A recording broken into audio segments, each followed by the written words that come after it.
My name is Aidan Leffler. I'm 22 years old and I live in Bellevue, Washington. Duchenne Muscular Dystrophy, or DMD, is the disease I have. And essentially what it is it's sort of like a debilitating over time muscular illness. You're not able to walk eventually and to be able to eventually use your arms. And then at a certain point, your heart and lungs kind of get too weak for them to keep going. And usually that ends in death at an early age. In terms of treatments that you might be able to do, there are some that are available. None of them are really a cure at this point. When I was around 10 years old, actually, we would fly to Vancouver every week to get this shot. A lot of my early life was giving up some of my time in order to see if there's something that could help me. That sort of looked up for me, I think, once I joined this trial run by a company called Capricor. When we first learned about Capricor study, Aidan was in high school. And so we were really trying to balance the potential benefit from participating in a clinical trial with the demands that it was going to place on him. At first, I started on placebo and that drug too. They eventually rolled all the people in the trial over into, it's called an open label study. And then once that happened, I was able to notice this stability that I hadn't seen before. And at that point, I was in a period of pretty rapid decline. I was losing the ability to walk, and I was also trying to go to college at the same time. So we're at the moment I can do all these things, but we don't know how it's gonna last. At the moment I can get out of bed, I can get myself dressed. And then around that same time, I started getting active treatments on this drug that Capricor is making. And now 4 years later, I've been able to graduate from college, and everything that I've been able to do has stayed the same. I've been able to live almost completely independently in my own dorm at the University of Washington. And I strongly feel that is a result of this medication that I'm able to be on.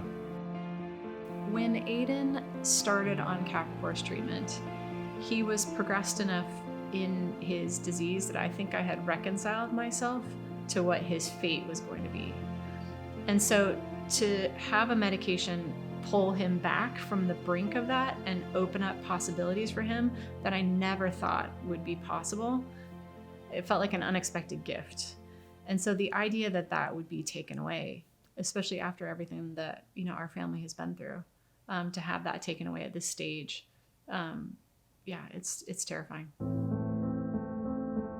With DMD, there are a lot of different kind of tests to see whether a treatment would be working, whether it's having a positive benefit. But unfortunately, a lot of these tests, they're not very sensitive, so they have trouble of capturing the kind of change that maybe you're not going to see on this test, but in my daily life means the difference from being able to get out of bed or not get out of bed. Right now, we're stuck in a situation where we know that the best way to evaluate this treatment is by looking at their hearts, but we're stuck with this legacy decision to look at their arms. The FDA has the ability to be flexible about the way that they evaluate the data.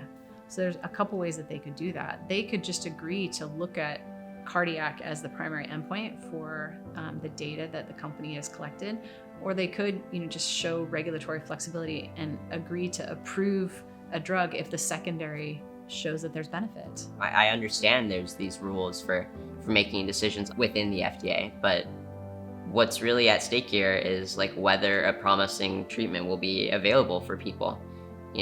What really is important here is whether this drug is available and whether it works, and there's really strong evidence that it works. I would really hope that a decision will be made based on whether something could help versus technicalities. We know what it's done for my son. And so all I'm doing right now is to fight to not have something get taken away. I want this drug to be evaluated fairly. I want the FDA to understand that the Duchenne community cares about cardiac and skeletal. And so if either of those endpoints comes out positive, this drug is approvable. I still have an aspiration to create some sort of positive change. I think that's something I can still hope to do, even though it might not look exactly what I thought it might look like. There's still a lot of potential there. You have the power to change the course of the life I have ahead of me. And so I'm asking for this drug that has meant so much to me and allowed me to do so much to be approved.